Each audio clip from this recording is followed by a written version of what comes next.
vamos dar início aos pronunciamentos dos expositores habilitados a tanto para esta audiência pública.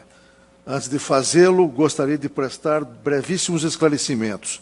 O primeiro deles é de que cada participante disporá de 15 minutos para a sua intervenção e poderá ser aparteado exclusivamente pela presidência. O segundo esclarecimento é de que os recursos audiovisuais utilizados pelos expoentes serão posteriormente disponibilizados no portal eletrônico do Tribunal Superior do Trabalho. E o terceiro e último esclarecimento é de que esta solenidade de abertura está sendo transmitida ao vivo pela TV Justiça e pela Rede Mundial de Computadores. Tenho a satisfação de abrir esta audiência, ao abrir esta audiência pública, de anunciar o primeiro expositor sobre o tema terceirização.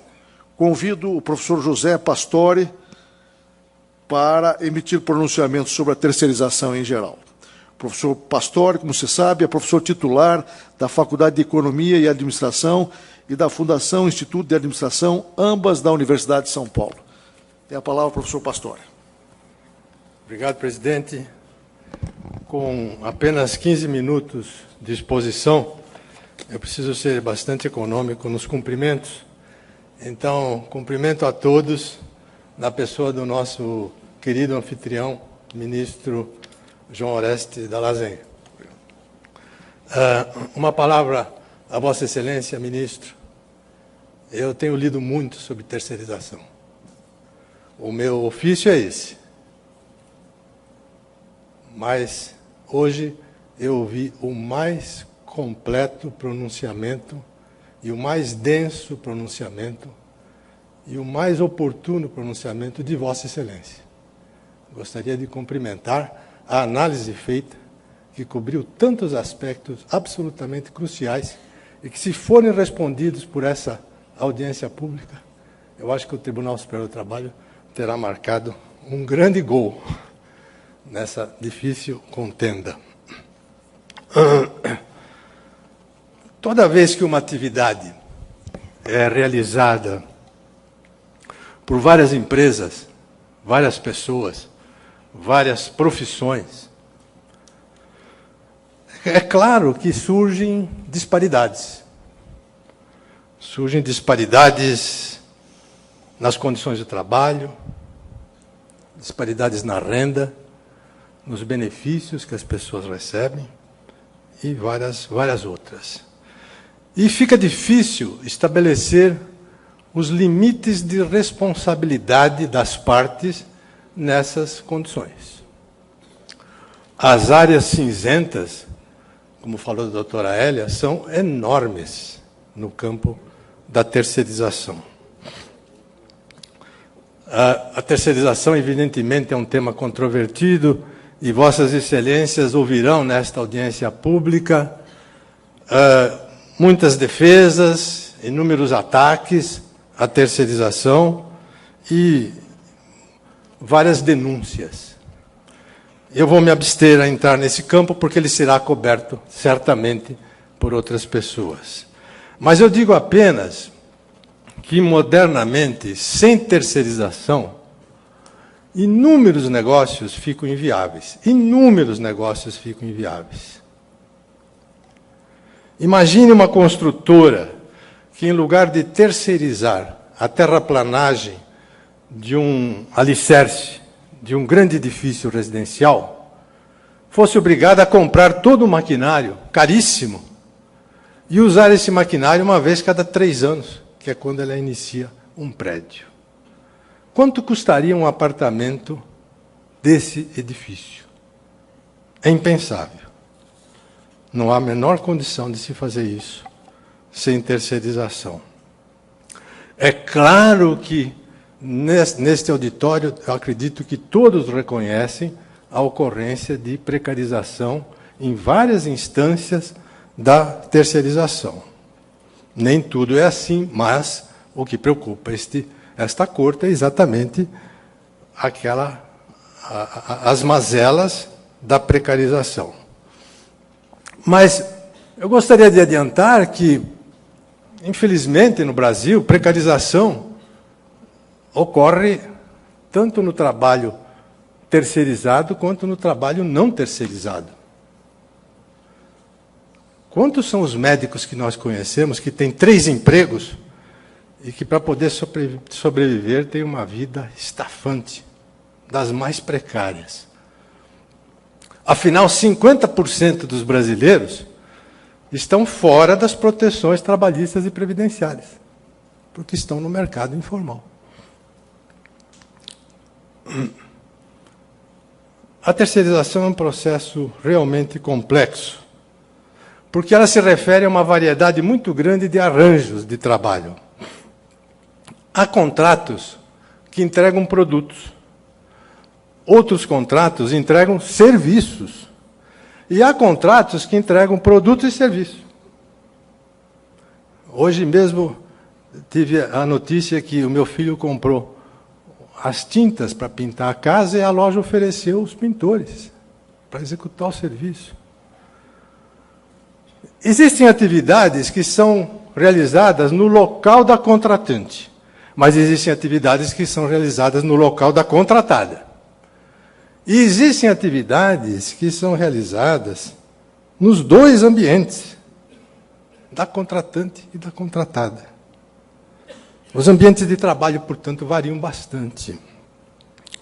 Há contratos em que uma contratada serve apenas uma contratante, mas há contratos em que uma contratada serve uma grande variedade de contratantes. São situações muito diferentes.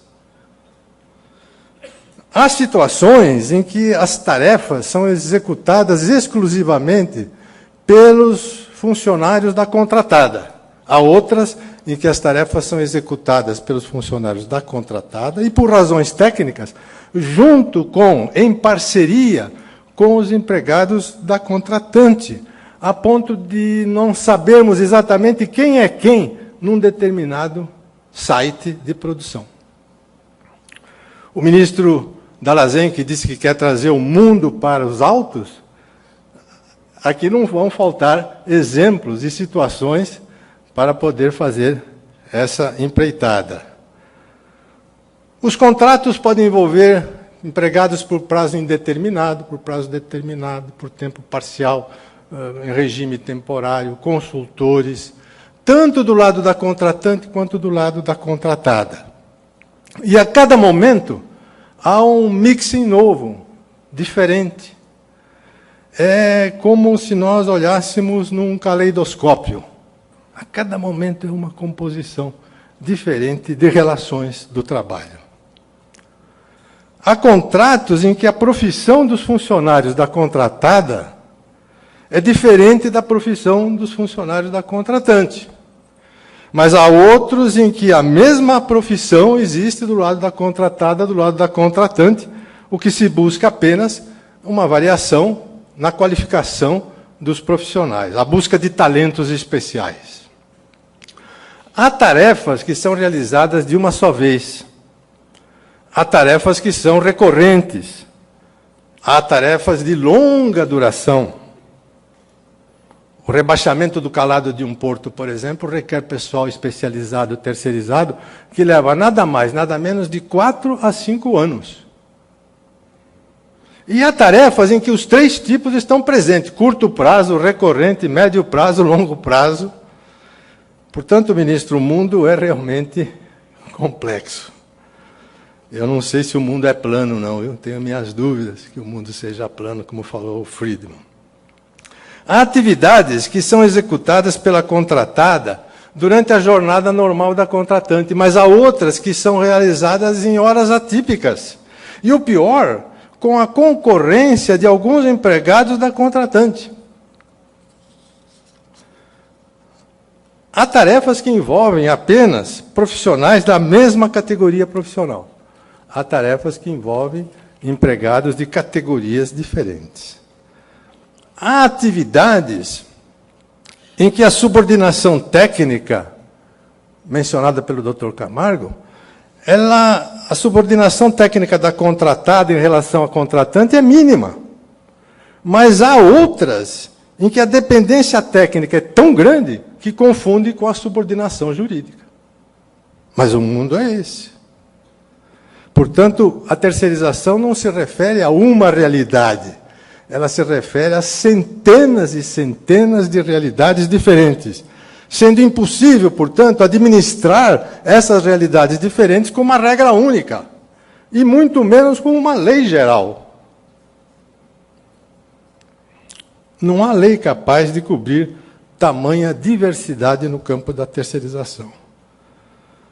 Há contratos em que todas essas peculiaridades estão presentes. A Toyota do Japão, por exemplo, ela tem 500 fornecedores fixos. Esses 500, eles subcontratam 3.000 outras empresas que prestam serviços e produtos, entregam produtos em diversas localidades, ou às vezes na mesma localidade. E esses 3.000 subcontratam nada mais, nada menos do que 20.000 pequenas empresas que fazem parte daquilo que se chama moderna rede de produção. Nos dias atuais, a concorrência não se dá entre empresas. A concorrência se dá entre redes. Quem tem a rede melhor, vence. E vencendo, lucra, investe, arrecada imposto e gera empregos. Não vencendo, é tudo o contrário. Mas até aqui eu falei de contratos e de empresas, mas nós precisamos falar de trabalhadores. Porque, seja qual for a diversidade dos contratos, os trabalhadores têm de ser protegidos. E como fazer isso? Eu, modestamente, gostaria de deixar aqui, ministro, uma sugestão. Entendo que há dois tipos de proteção: as proteções básicas e as proteções complementares. Para a formulação das básicas, evidentemente, o caminho é a lei. Para a formulação das complementares, o caminho é a negociação, dada a diversidade que existe em setores e ramos de atividades. Falemos um pouco das proteções básicas. Evidentemente, aqui se inclui o cumprimento rigoroso da legislação trabalhista e previdenciária. Além delas, a reputação técnica, a obrigatoriedade de demonstrar a reputação técnica da contratada, a capacitação dos seus empregados, são básicos isto aqui, são itens básicos, a obrigatoriedade da contratante em assegurar um ambiente adequado de trabalho para os empregados da contratada, especialmente nas áreas de higiene, de segurança, de saúde, de alimentação e assistência médica no caso de um acidente, parte da legislação básica. Eu tenho simpatia pelos projetos de lei 4.330 da Câmara dos Deputados e pelo projeto de lei 87 do Senado Federal, porque, no meu entender, esses projetos chegaram no limite daquilo que se pode assegurar em termos de proteções básicas. Daí para frente, vai para o campo da negociação, com as proteções complementares. O que dizer sobre elas? Já existem medidas importantes nesse campo das proteções complementares. Por exemplo, as normas de saúde e segurança do trabalho, as NRs, que são negociadas na CTPP, na Comissão Tripartite Permanente, que elabora isso aqui antes de qualquer instância, com o conhecimento das partes, específico. Penso que nós deveríamos, e aqui vai a minha sugestão, de adotar o mesmo método para fixar as normas complementares para a terceirização, ou seja, as NCTs. Por quê? Porque as necessidades de proteção daqueles que prestam serviços terceirizados, da construção civil, por exemplo, são muito diferentes das necessidades daqueles que prestam serviço na saúde, ou nos bancos, ou no setor petrolífero. E esses detalhes precisam ser abordados por quem realmente participa do negócio e do trabalho, ou seja, negociação. A fixação das NCTs, evidentemente, vai exigir uma certa organização. Razão pela qual eu sugiro que o Brasil deveria criar um Conselho Nacional para a Regulação da Terceirização. Um Conselho Nacional para a Regulação da Terceirização. que abrigaria câmaras setoriais, onde seriam feitas as discussões, elaboradas as normas, depois poderiam subir para a instância como sobem as NRs, e também câmaras essas que cuidariam de renovar e atualizar permanentemente essas normas, o que é difícil de fazer por lei, porque as tecnologias mudam a cada minuto, a cada instante as tecnologias mudam e os métodos de produção também mudam. Isso tudo sem inviabilizar, evidentemente, os negócios das empresas que necessitam terceirizar. Esse conselho poderia se inspirar nos poucos acordos e convenções que já contemplam essa matéria. É interessante verificar que já existem alguns acordos e convenções contemplando essa matéria. São poucos, mas se inspirar também nas muitas reclamações que estão acumuladas no Ministério Público e no Tribunal Superior do Trabalho e em outros tribunais. Seria uma fonte de inspiração para os primeiros passos. Com o passar do tempo, quem sabe, esse conselho poderia se transformar num conselho realmente permanente, do tipo daquele que hoje elabora as normas ligadas à saúde e segurança do trabalho. Mas nem a lei, nem as NCTs, no meu entender, seriam impeditivas de contratar qualquer serviço, meio ou fim. Por quê? Porque a prioridade estaria num outro lugar. A prioridade é garantir a proteção completa de todos os trabalhadores, estejam eles do lado da contratante ou do lado da contratada. Isso é que importa para uma sociedade civilizada e democrática, que os trabalhadores tenham proteção. Se eles estão trabalhando numa atividade fim ou meio, é muito secundário, se as suas proteções estiverem garantidas. Então, no seu conjunto, e já vou terminar, ministro, as normas básicas geradas pela lei e as normas complementares geradas por este Conselho formariam nichos de proteção por ramos de atividade, para se evitar o aviltamento das condições do trabalho. E, sobretudo, para reduzir um pouco as distâncias que normalmente se estabelecem nos ambientes de terceirização, devido às diferenças de profissões, de pessoas, de empresas, de contratos e assim por diante. São intoleráveis as distâncias exageradas. Como fazer isso? Através de normas complementares por ramos de atividade que viessem a aproximar essas condições excessivamente diferentes. Nesse campo, gostaria de adiantar, não se pode nem pensar em isonomia. Isonomia de salário, isonomia de jornada, isonomia de PLR, isonomia de benefícios. Por quê? Porque esses se referem a categorias específicas, a profissionais específicos, e que são fixados nos instrumentos normativos existentes e que continuariam a funcionar dessa maneira. Em 3 níveis. Lei para proteções básicas, conselho para proteções complementares, acordos e convenções para as proteções específicas por categoria.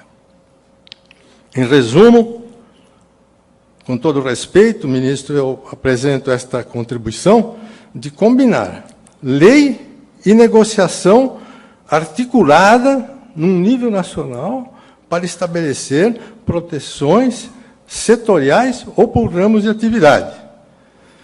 Mas, para operar um modelo desse tipo, concordo inteiramente com Vossas Excelências, é imperioso aprovar com urgência um dos projetos de lei acima mencionados. Por quê? De nada adiantará fazer um esforço grande para se chegar a normas complementares se nós não termos as normas básicas. Muito obrigado pela oportunidade e cumprimento o senhor ministro mais uma vez.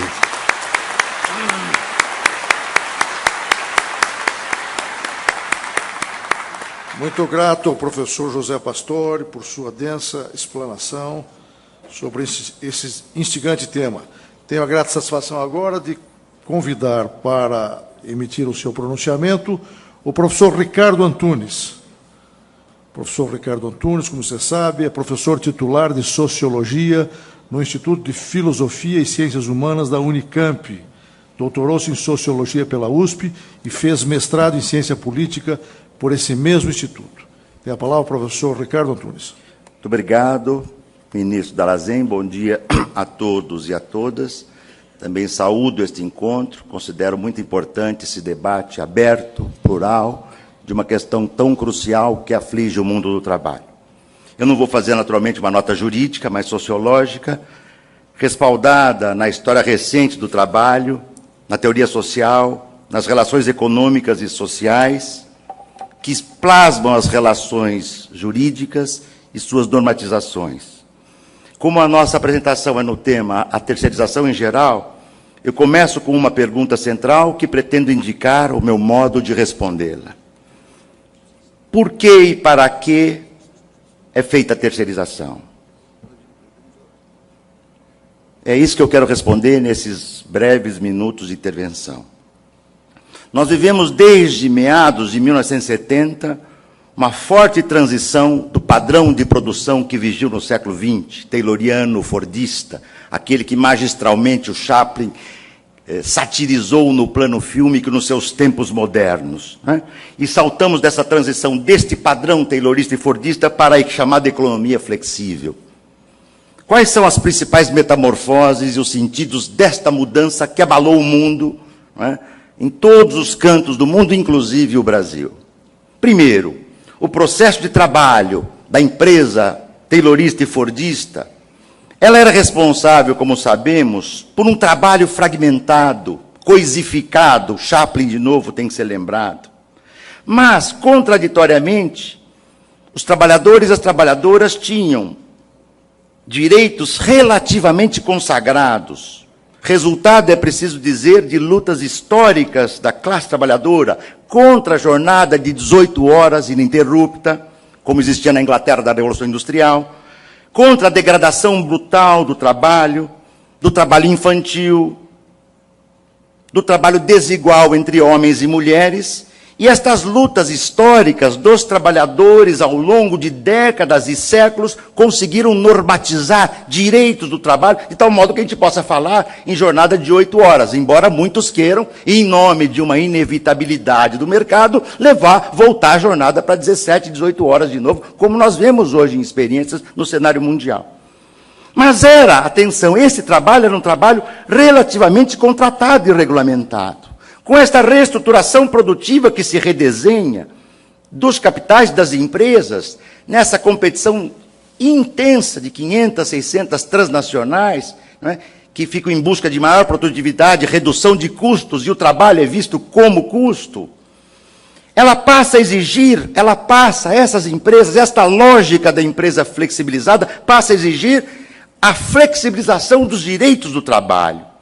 Esta segunda forma, portanto, da empresa flexível, de 1970 para cá, com experiência no modelo japonês toyotista, com experiência na Benetton e da Terceira Itália, com experiência do Vale do Silício dos Estados Unidos, entre tantas outras tantos outros experimentos que eu poderia citar aqui, mas que o tempo não permite, elas advêm da implantação do que eu denominei, em certo estudo, de flexibilidade liofilizada, aparentemente mais participativa, mas que é responsável pela corrosão, pela construção monumental dos direitos sociais do trabalho em escala global.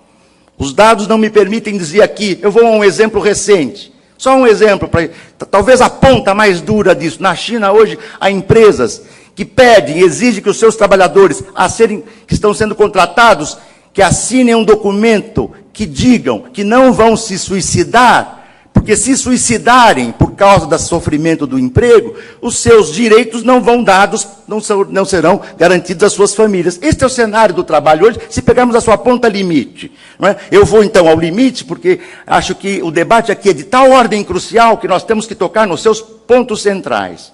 As responsabilizações, entre aspas, as individualizações, os parceiros, os consultores, os envolvimentos, os novos colaboradores, as metas, as competências, as falsas cooperativas, o trabalho voluntário que é compulsoriamente imposto, o estagiário que substitui trabalhadores e trabalhadoras que deveriam ser efetivos. Esse é o cenário dominante. E há uma questão primordial neste desenho. A porta de entrada destas modalidades de degradação do trabalho advém das terceirizações. Elas são as portas de entrada. E quando você entra na terceirização, é fácil entrar, o difícil é sair. Eu recorro aqui a uma metáfora. Eu já pude tratar em outros textos da metáfora do pêndulo. Não tenho tempo para tratar da metáfora do pêndulo. Vou falar então da metáfora da sanfona. Né? Vum, vum. Quer contratar? Amplia-se a sanfona. Vum. Depois, uma primeira oscilação de mercado, vum, e a sanfona se fecha. E os trabalhadores, não é? Contrata, descontrata, usa, descarta, incorpora, expulsa, emprega e torna supérflua. E os trabalhadores? Muitos já se disse aqui, e se vai repetir, que é muito bom para as empresas, não é? Esta terceirização, porque elas tornam-se competitivas. Pois vamos ouvir os trabalhadores terceirizados. Não é? Talvez fosse importante que a gente ouvisse até mesmo trabalhadores tão terceirizados que estão aqui no nosso entorno. Eles estão satisfeitos com a condição de secundariedade, de terceirização deles? Eles estão felizes em terem direitos diferentes? Quem de nós conhece, nos nossos escritórios, nas nossas universidades, nos nossos gabinetes de trabalho, quem conhece o nome das terceirizadas que limpam os nossos corredores? Todos nós conhecemos.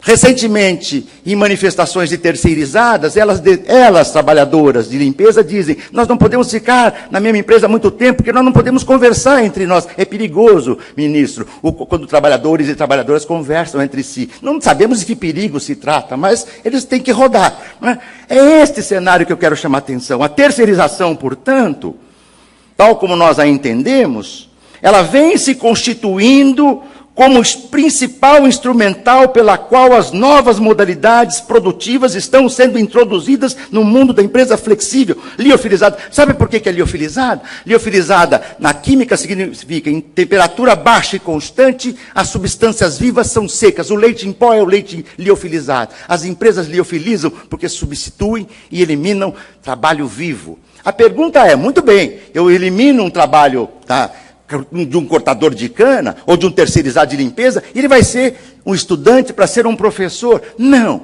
Nós temos visto que a expulsão de trabalho tem gerado os bolsões de desemprego, os espaços ampliados onde a economia do crime entra, a criminalidade. E, em geral, né, essa expansão desses polos, digamos assim, de expulsos do trabalho, tem sido responsável, e basta olhar o cenário mundial hoje, por muitas explosões que estão ocorrendo. Ministro, se me permite um comentário, na história não há questão inevitável. O que parece inevitável hoje não é inevitável amanhã. Eu vou sair do nosso tema numa frase só, que o nosso tempo está chegando perto. Não é?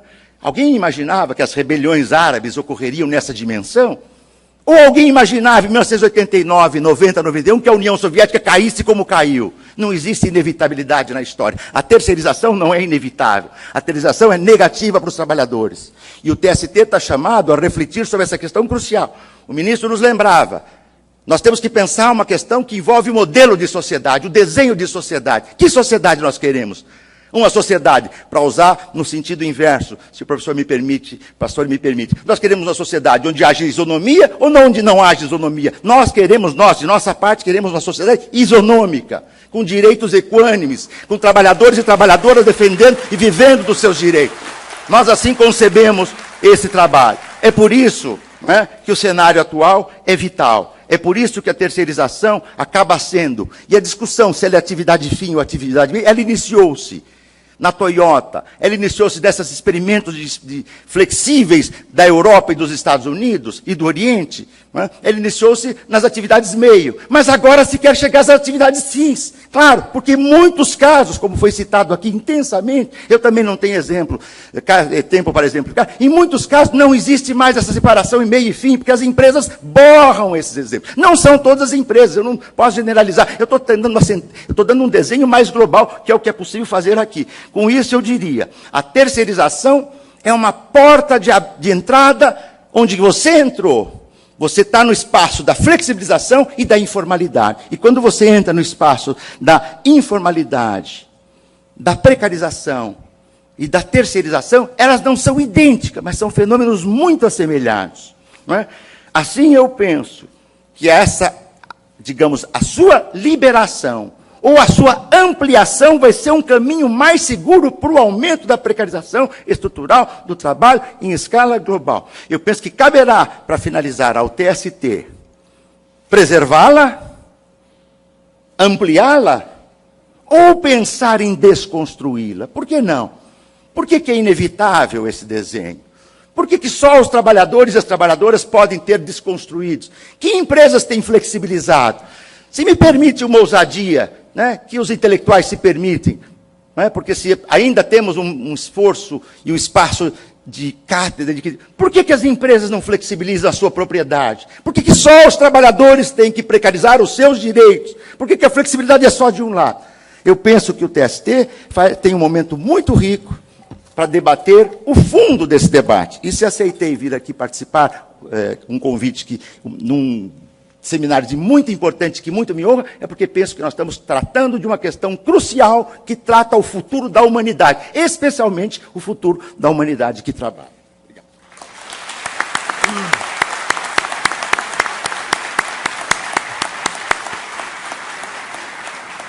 Agradeço o pronunciamento do professor Ricardo Antunes e convido, desde logo, o doutor Gessner Oliveira, representante da Associação Brasileira de Distribuidores de Energia Elétrica, para fazer a sua exposição. O doutor Gessner Oliveira é PhD em Economia pela Universidade de Berkeley, na Califórnia, mestre em Economia pelo Instituto de Economia da Unicamp e graduado em Economia pela Faculdade de Economia e Administração da Universidade de São Paulo. Tem a palavra. Queria dizer, ministro, presidente dessa corte, ministro João Oreste Dallazen, queria dizer que é uma grande honra, como profissional e como cidadão, participar dessa audiência pública e poder compartilhar algumas ideias, especialmente tendo depoimentos tão gabaritados, tendo sido precedido pelo professor José Pastore e pelo professor Ricardo Antunes. Eu gostaria de usar, para ficar no meu tempo, gostaria de usar uma apresentação com algumas transparências, procurando abordar o tema da terceirização como fenômeno socioeconômico na economia global. Refiro-me à economia global, porque nós gostaríamos de abordar 3 tópicos nesse curto espaço de tempo. Primeiro, a tendência de terceirização como um fenômeno geral, e não apenas como um fenômeno de algumas regiões do planeta. Em segundo lugar, a terceirização como fator de competitividade, e é muito importante destacar isso, porque quando nós falamos que é um fator de competitividade, nós falamos que é um fator que permite o fortalecimento da economia nacional e, consequentemente, a geração de empregos. E, por fim, a terceirização como uma fonte de oportunidades de novos e melhores trabalhos, como uma fonte que permite surgir oportunidades que, de outra forma, simplesmente não existiriam. Gostaria de chamar a atenção, então, para 3 pontos. Primeiro, que no mundo, e não apenas em algumas regiões, a tendência à terceirização é irreversível. Não se trata, com todo o respeito, professor Ricardo Antunes, de uma inevitabilidade. Trata-se de um fenômeno diretamente associado à organização produtiva. Em segundo, a competição impõe a adoção de fatores de competitividade, respeitando naturalmente, como foi muito bem acentuado aqui, todos os direitos, toda a proteção que o trabalhador precisa ter. Mas se o Brasil se furtar a adotar fatores de competitividade, ele perderá produção, perderá emprego, perderá oportunidades. E isso, sim, é extremamente nocivo ao trabalhador. Então, eu vou procurar aprofundar um pouco esses tópicos e chamar a atenção para as grandes características da produção atual. Já foi aqui muito bem explanado como, no passado, havia uma tendência de empresas que procuravam fazer todas as atividades internamente. Essa era uma tendência predominante, viviam em situações muito mais protegidas da competição internacional. Por algumas décadas, eu já tive a oportunidade de lecionar sobre economia internacional. O ritmo de mudança e o ritmo de integração da produção tem sido alucinante. Nenhum país pode se furtar a essa competição global. Nós temos hoje, como foi acentuado aqui pelo professor Pastore, redes de produção, empresas integradas em redes de produção que procuram focar, concentrar suas atividades nas suas competências, procuram aproveitar ao máximo aquelas competências para desenvolvê-las e oferecer mais oportunidades. Eu gostaria de chamar a atenção para 3 características, para 3 tipos de redes de produção muito comuns e que nós conhecemos na nossa economia e na economia mundial. As redes onde há coordenação entre as empresas. Foi mencionado aqui o caso da Toyota. Eu vou mencionar mais 2 casos em que uma empresa lidera uma rede muito ampla de produção em várias regiões do planeta. Há várias aglomerações industriais que geram aquilo que nós chamamos de economias de aglomeração. Nós conhecemos no Brasil vários polos industriais importantes que são justamente redes de empresas localizadas em setores calçadistas, setores mobiliários, em vários estados do Brasil. E, por fim, e talvez o mais importante do ponto de vista do ritmo de crescimento, há polos de redes tecnológicas muito importantes para o crescimento. Eu chamaria atenção para o fato de que, se há um consenso em relação ao que dá origem ao crescimento, ao que acelera o crescimento, é a inovação tecnológica. E sem as redes tecnológicas seria impossível haver crescimento. E sem crescimento é impossível haver oportunidades de trabalho. Portanto, essas redes são da maior importância. Quando nós analisamos a vasta literatura sobre a experiência de terceirização, nós observamos que em todos os continentes ela acontece. Nas economias com maior produtividade, ela acontece. Nas economias que geram mais emprego, ela ocorre.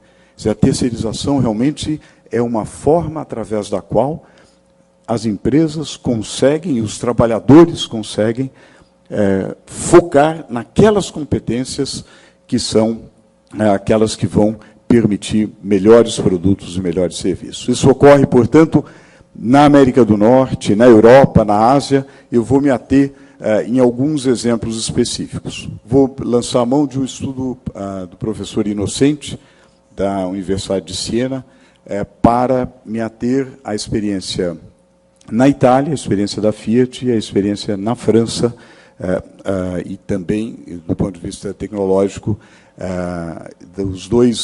desses dois países para a terceirização. No caso francês, eu chamaria atenção para a importância de redes de pequenas e médias empresas, que são geradoras de emprego. Daqui a pouco eu vou oferecer algumas informações sobre a importância dessas empresas para a geração de emprego. Então, no caso francês, eu chamaria atenção para isso. No caso da Fiat, chamaria atenção para o fato de que a organização, em várias camadas de empresas que participam da rede de produção da Fiat, ofereceu a oportunidade para o fortalecimento de empresas fornecedoras, que hoje exportam para várias regiões do mundo e, consequentemente, geram empregos. Então, são redes de empresas que fortalecem a economia nacional e que geram mais empregos e mais oportunidades para essa economia. Além disso, chamaria atenção que a economia moderna é a economia de serviços. A tendência é o crescimento da parcela de serviços do PIB na economia mundial. E é nessa economia que as oportunidades de foco em competências, as oportunidades de melhoria do processo ocorrem com mais frequência. E é justamente nesse setor onde ocorrem vários exemplos de terceirização. Chamo a atenção para o exemplo dos Estados Unidos, para o forte aumento da parcela do setor de serviços na economia americana. 50% para 80% num espaço de poucas décadas.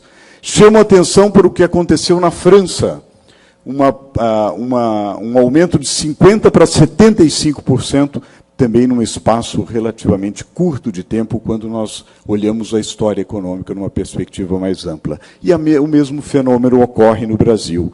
É inevitável? Não é inevitável, mas é desejável do ponto de vista de fortalecimento da economia nacional. Precisa representar uma perda para os trabalhadores? Não, não precisa representar uma perda para os trabalhadores. São assuntos distintos. Nós precisamos gerar oportunidades de trabalho e proteção ao trabalho simultaneamente. E, finalmente, chamaria atenção como um fator de competitividade. Exatamente por isso, o Brasil precisa aproveitar as oportunidades nesse primeiro quartel do século XXI. É muito importante dar um salto no crescimento para realmente oferecer oportunidades e realmente passar para o primeiro pelotão do planeta. Nós não estamos ainda nesse primeiro pelotão do planeta. Chamo a atenção para o fato da oportunidade de especialização como aumento da produtividade, que é fundamental para fazer crescer a economia.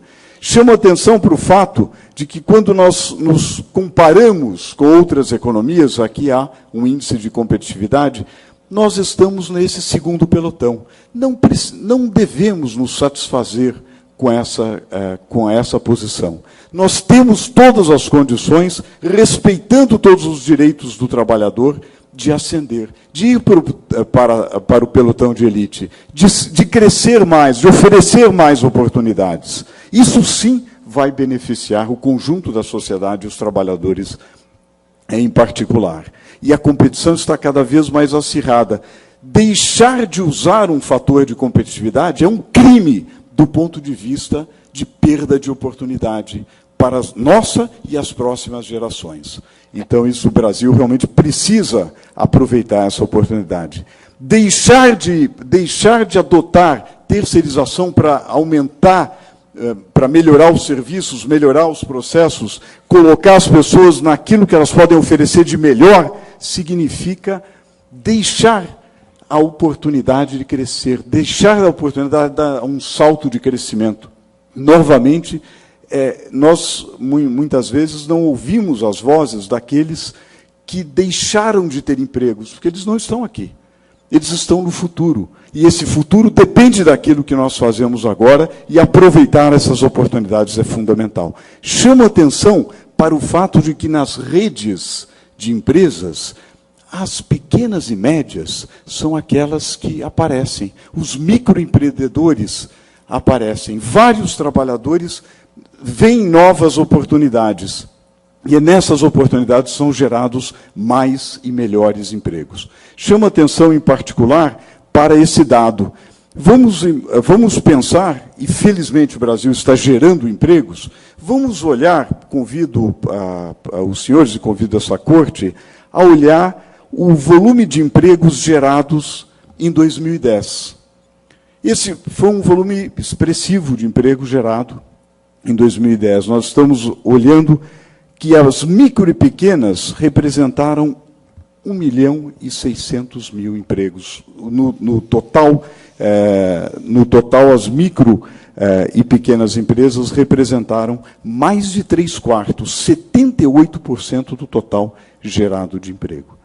Então, isso, as evidências de que as empresas de menor porte são as mais geradoras de emprego, são exatamente evidências de que são empresas que, ao serem constituídas redes de empresas que absorvem e abrem novas oportunidades, são essas empresas que geram empregos, e é isso que fortalece a economia nacional. Inclusive para fortalecer as grandes, que têm os seus trabalhadores, não necessariamente terceirizados, mas que veem o mercado fortalecido pela presença de pequenas e médias empresas, para não dizer, presidente, da importância para o próprio tecido social e político do país de ter uma economia pujante com pequenas e médias empresas atuantes. E atuantes em setores de alta competitividade, de alta produtividade. Eu tive a oportunidade de presenciar o nascimento, o desenvolvimento de um centro tecnológico, de um parque tecnológico, e talvez os senhores conheçam, um parque tecnológico em São José dos Campos, da maior relevância, onde não havia certas profissões. Eu acompanhei vários técnicos de saneamento, em particular, que precisavam adquirir novas técnicas. E esses trabalhadores não existiam nos ramos onde eles atuavam. Essas técnicas não existiam. E foram trazidos trabalhadores de outras empresas. Foi constituída uma rede de empresas. Isso exemplifica uma rede tecnológica, um dos tipos que nós exemplificamos antes. E essa rede tecnológica propiciou aumento da competitividade, surgimento de novos produtos e fortalecimento dos servidores e das carreiras daqueles que estavam em suas profissões e tiveram as suas carreiras fortalecidas pela oportunidade de intercambiar experiências nessa rede tecnológica. Portanto, isso exemplifica como é importante essa flexibilização, essa constituição de rede de empresas, e, novamente, sem nenhum prejuízo dos direitos que devem ser preservados, mantidos, são sagrados dos trabalhadores. Portanto, eu chamaria a atenção que ser contra a terceirização é ser contra algo positivo, é ser contra serviços de melhor qualidade para o consumidor, é ser contra a geração de empregos formais, é ser contra a possibilidade de oportunidades para pequenas e médias empresas, oportunidades que não ocorrerão se houver uma inibição à terceirização. É estimular o ser contra, é inibir o progresso técnico, que é a fonte de avanço da sociedade humana em direção a relações de produção mais justas. E, finalmente, é contra a reorganização produtiva, que certamente nós queremos aprimorar, nós queremos melhorar, mas não queremos retroceder. Em particular, o Brasil tem um risco muito grande de retrocesso, e que, em um minuto, eu vou mencionar esse risco. Esse é o risco de retroceder a uma economia primária exportadora. Se nós analisamos o conteúdo tecnológico das nossas exportações, ele está cadente. Se nós observamos o avanço das exportações em recursos naturais e commodities, isso é muito positivo e saudável. Porém, ele não é acompanhado pelo progresso técnico, pelo maior valor agregado às nossas exportações, pela inovação, que é a fonte, sim, do crescimento. Se nós nos acomodarmos em estarmos numa situação felizmente confortável do ponto de vista energético, mas não investirmos na inovação, não criarmos redes tecnológicas, nós ficaremos para trás. Nossas exportações serão de recursos primários e nós retrocederemos a uma situação de economia primária exportadora, em prejuízo de quem?